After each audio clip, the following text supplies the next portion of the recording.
Experience our noble care the Maharlikan way. KLINIKA Maharlika, a member of the Emirates Healthcare Company, now open to serve the Filipinos and all citizens of the United Arab Emirates, with a branch in Dubai located at the second floor of Al-Hana Center in Al Mangul Street in Jaffalia, and at the third floor of Saif Tower Electra Street in Abu Dhabi. KLINIKA Maharlika is a clinic staffed by Filipinos from the medical director to its housekeeping department, with the mission to develop and deliver high-quality health services. The clinic is managed by our dynamic branch manager, Sharon Rivera, manned by competent medical practitioners, our doctors with a wealth of experience. Dr. Jennifer Luminarias, general practitioner. Dr. Janet Habakon, OB gynecologist. Dr. Rochelle Tabisola, general practitioner. And Dr. Aguida Perez, internal medicine. Our amiable nurses will always make sure you are all well taken care of the moment you walk in. And because we are growing fast, more doctors will be serving you in areas of derma, pedia, and dental. KLINIKA Maharlika Dubai has 2 reception areas, 18 examination rooms, 1 x-ray facility, 1 ultrasound room, 2 assessment rooms, and 7 rooms, 1 for OB-GYN, 1 for internal medicine, and 5 for GP doctors. To serve our growing number of clients, we are partnering with more than 20 insurance companies, making our clinic reachable and affordable to all nationalities. KLINIKA Maharlika, treating our patients and clients like royalties, with tender love and care. Visit us now. The date was April 25, 2017. Nag-umpisa po ang KLINIKA Maharlika at sa unang araw nila, 25 patients came. Ang ganda, no?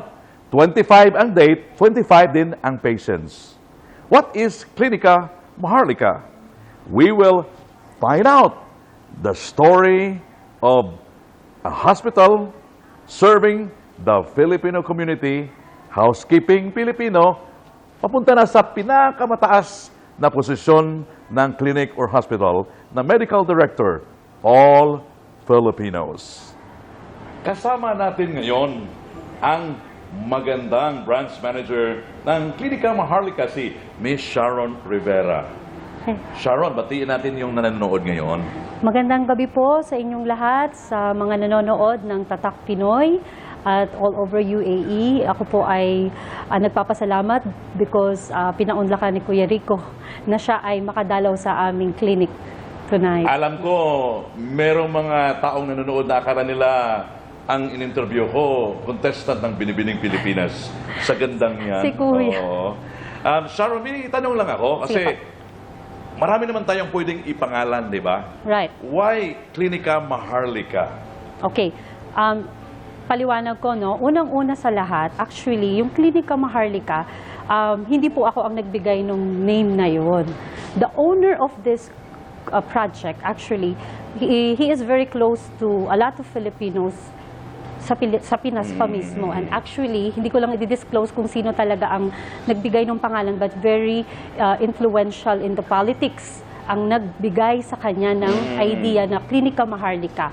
Now, why KLINIKA Maharlika? Because actually, yung Maharlika, it means noble. You know? And when you say noble, it actually you possess high moral principle. So it's not just about yung itsurang noble na parang king or queen. It's not about just the outer appearance.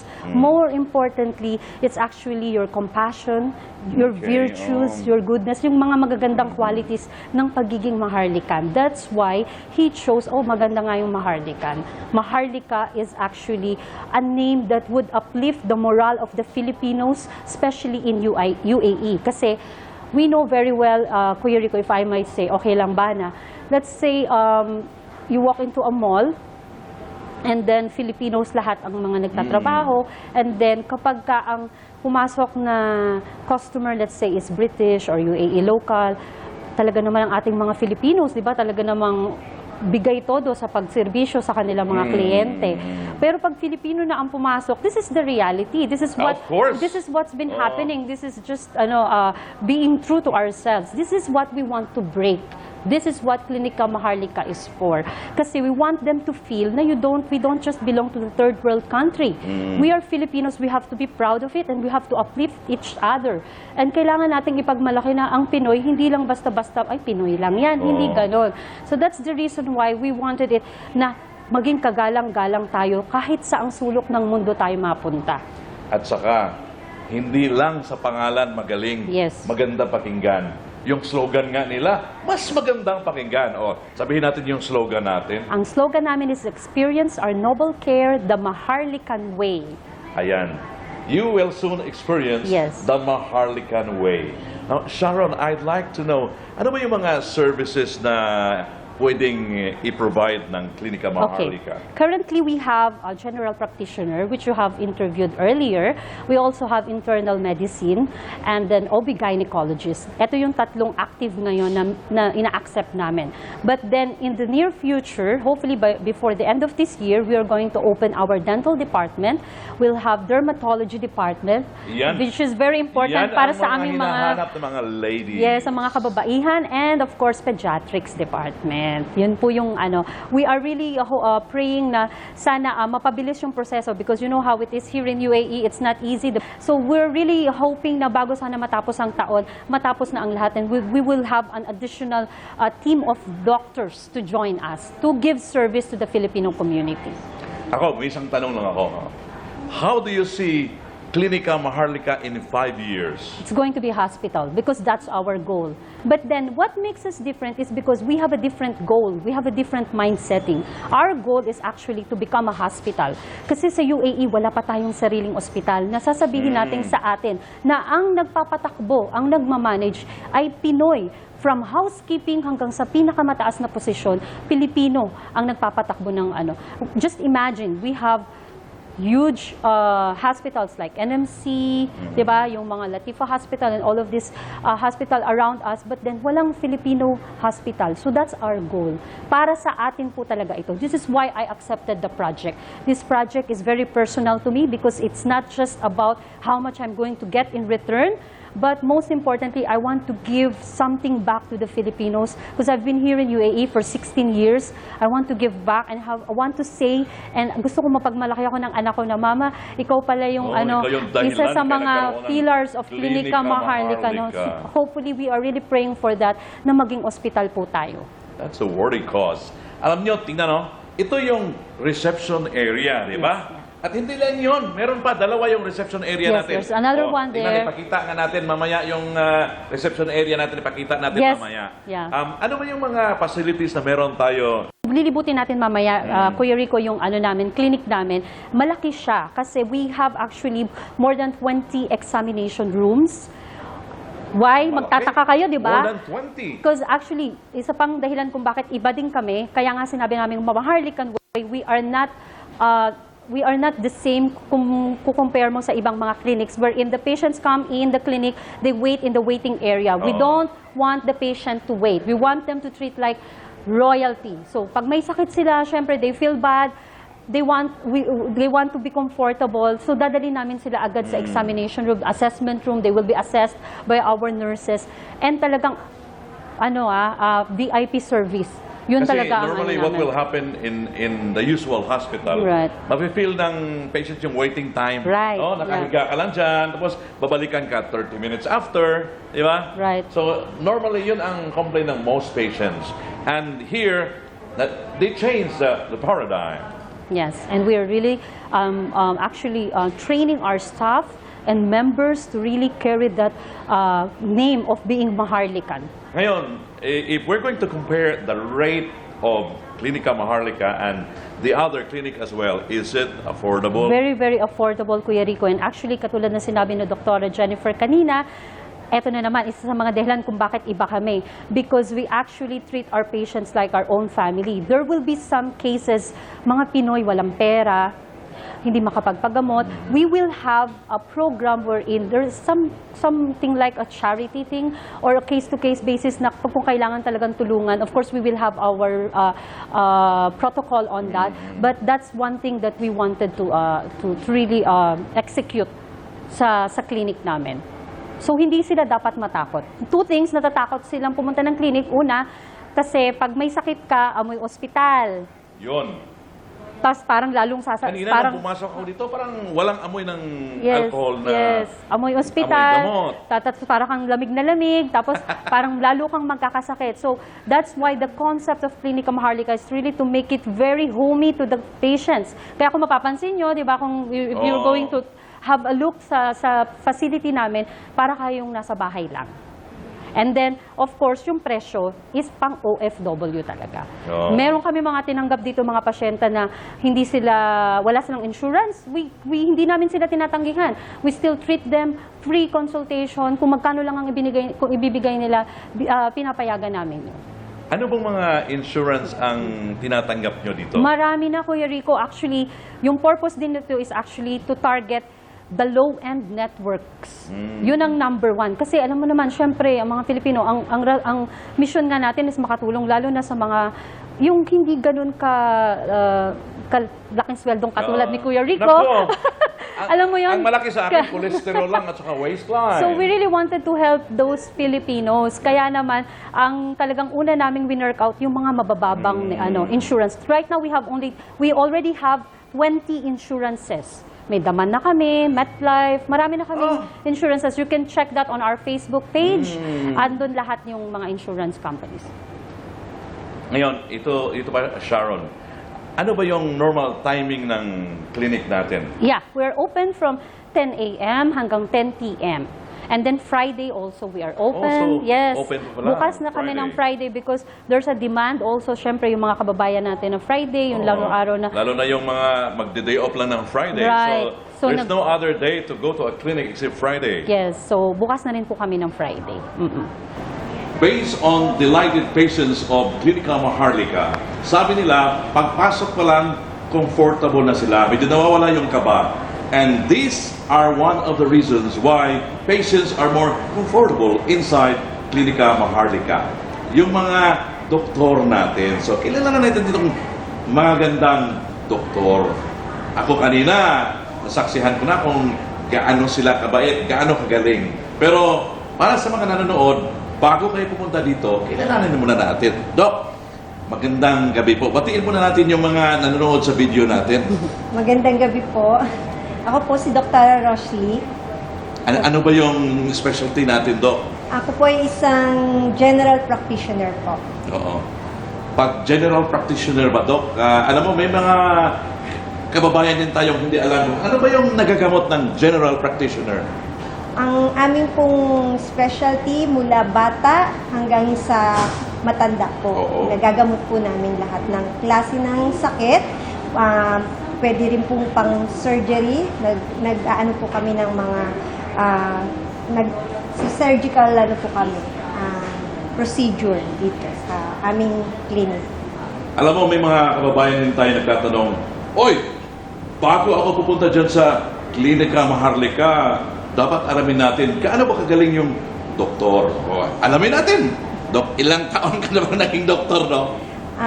Ako po mahigit na 10 taon na po nagpa-practice ng pagiging manggagamot. Okay. So, bago tayo dumating dito sa Dubai, saan po tayo nanggagamot, Dok? Sa Saudi Arabia po, nanggaling po Naku, ako sa sanay na Saudi. sanay. Oo. Yung mga Pilipino ba natin doon, Dok, meron ba silang hospital talagang puntahan na pang-Pilipino? Yun po, wala po sa Saudi Arabia ang pang-Filipino lang. Napakaswerte pala ng mga OFW dito sa Dubai kasi meron tayong KLINIKA MAHARLIKA na from housekeeping to medical director, lahat po Pilipino. Yun ang pinagmamalaki natin, KLINIKA MAHARLIKA. Dok, pwede natin i-introduce ang another doctor with a sweet smile. Doc? Ako naman po ikaw naman, Doc. Ako naman po si Dr. Ludy Fernandez. Bago ako dumating dito sa Dubai, galing pa ako sa Vietnam. Oh! 5 years po ako nag-work doon sa Vietnam. Anong diferensya, Dok, ng Vietnam at saka Dubai aside from the land area? Yung mga OFWs natin, marami din ba? Mas marami pong, maraming mga OFWs po doon. So anong mga field of endeavors normally ang marami doon, Dok? Mga construction ba or More on education. Education, And okay. engineering.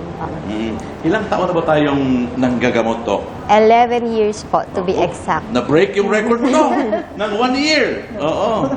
So, 11 years of treating Filipinos. And I guess not only Filipinos kasi mayroon ibang nationalities, di ba? Doc, ano bang normally challenge ng isang doktor when it comes to treating a patient? Siyempre, maraming mga challenges, lalo na kapag first time na mga, ano ba tawag dito, ma-diagnose mo yung patient, no, na kailangan mo transfer to other specialties. Tsaka may mga patients din na may attitude problem, di ba? Oo, may mga attitude ayaw, problems. Normally, Doc, ano ba yung nagagamot mo? Yung specialty mo? Pareho po kami ni Doktora si general practitioner. O ngayon, ang sunod natin kausapin, representing the beautiful island of Bohol.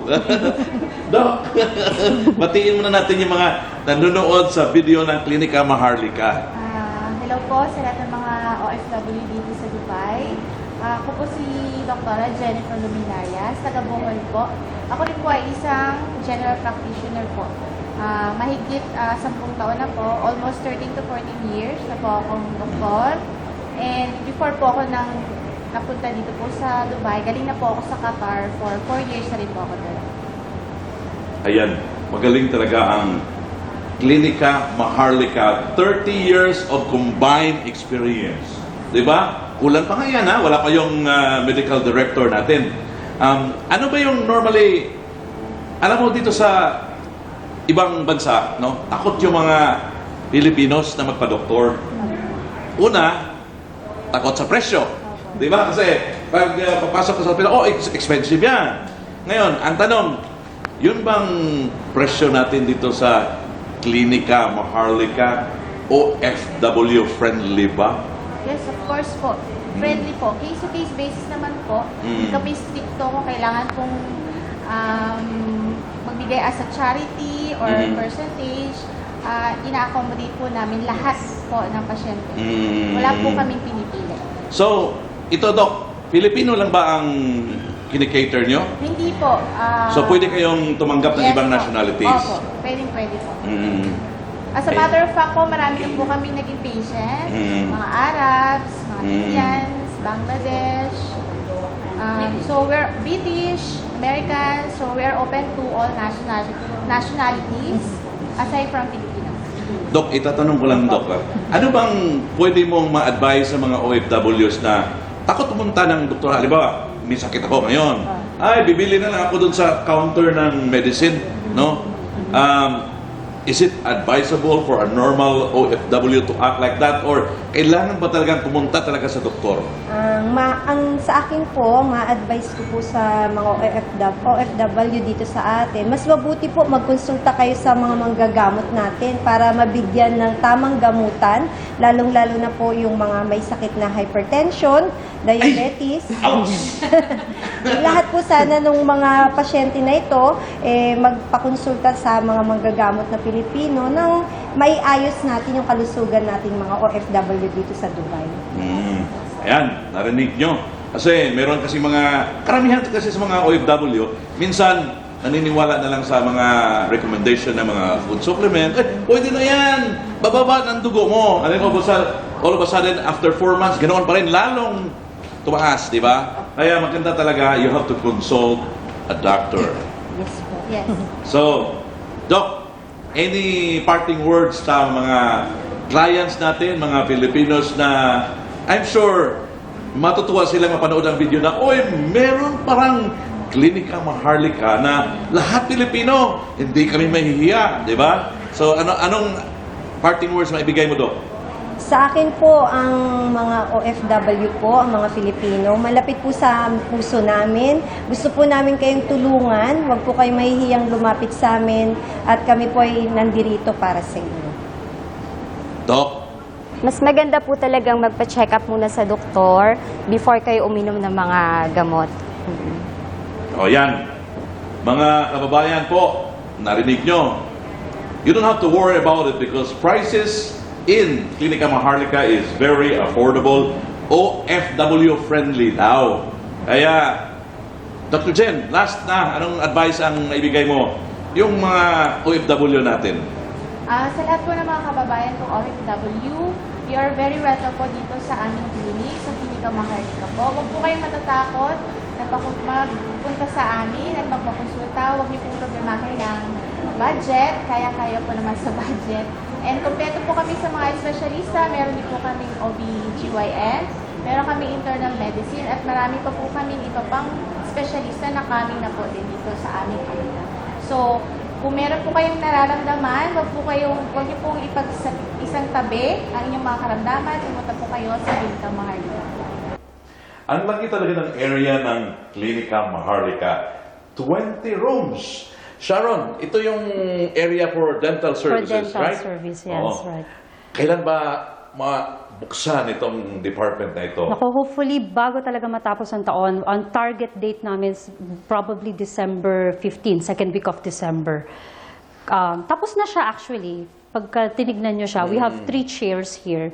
Ang ano na lang is talaga yung pupuliduhin na lang siya. How installation. many dentists are we looking at? We will have orthodontists and we Okay. will have 2 Filipino doctors also, which is very famous din sa Oh, UAE. ayaw ko nang banggitin. Yes, sir, right. Oo. Kasi kilala siya sa Yes, komunidad. right, Because this doctor is also serving the community. Right, Oo. right. Libre po nagsiservisyo sa Filipino community. So Kaya namin we siya don't kinuha. want to preempt. Yes, Oo. right, yeah. Mm-mm. So, December, mangyayari na yan. Okay. So, yung bang services natin, Sharon, dental services, mura din ba? Of course, Kuya Rico, yun talaga yung number 1 namin. Lagi namin is to have an affordable price for the OFW. Kasi ang nangyari kasi, meron tayong mga kaibigan din na nagpa-practice illegally, di ba? So yung mga OFWs, doon pumupunta. I know, yeah. Oo, nagko-complain, pero hindi sila pwedeng mag-complain kasi Right. walang Wala mangyayari, silang legal di ba? rights. Okay. Oo. I do not actually advise that. Kasi minsan sa kakatipid natin, Oo. lalo tayong napapahamak. And remember, we are not in the Philippines, nasa UAE po tayo. And of course, meron silang law dito na hindi nag-a-apply dun sa mga taong nagsisik ng mga services sa mga illegal na So mas safe pa rin po talaga na dun tayo sa legal. At saka hindi lang safe, mura pa, di ba? Yes, oo. Very affordable. Mura po talaga sa amin, hindi po kami mahal. We only look expensive outside because that is our concept. Parang, di ba yun nga, royalty, nobility, and Maharlikan. Pero ang totoo po, mura po talaga kami. Oo. Kung tingnan lang talaga yung logo nila, kasi klase yung Yes, logo natin yeah, Kaya sabi yeah. nila na, ay, mahal yan. Hindi po. Kaya for you to discover and realize that this is the real home for OFWs, Yes. bisitahin po yung location natin, Sharon. Yes, iniimbitahan ko po kayong lahat na bumisita po sa aming clinic dito sa May Satwa Al Jafiliya, Alhana Center, 2nd floor. And we have also another branch which is in Abu Dhabi, Kuya Rico. Oo, nagbubukas na, di ba? Yes, it's already open also in Electra Street. So, yun din po, meron the same concept din at mas malaki actually yon, pero it's also for the Filipinos din. Meron ba silang Sharon doon na... I handle both sa ngayon, but definitely they will have their own branch manager din doon. Oo. But, Kaya pala, minsan wala ka dito na sa Abu Dhabi yes, ka ako. Kaya masyadong busy ako ng mga nakaraang buwan, Kuya Rico. Oo. Meron ba tayong Facebook account? Meron ba tayong website? Ano ba yung landline na pwede silang tumawag for more information about Klinika Maharlika? Okay, first, yung landline namin, it's 04-325-0034. Tapos, ang aming website is www.klinikamaharlika.ae. At ang aming Facebook page ay Klinika Maharlika. Ayan. madali. It's very easy to remember. Yes. Kaya, mga kababayan, kung sakali, God forbid, no? Pero minsan kasi darating sa buhay natin na magkasakit tayo. Right. Never take it for granted. Dapat pumunta agad tayo dito sa Klinika Maharlika. And also, I want to correct that, Kuya Rico. Hindi mo kailangan magkasakit para bumisita sa clinic.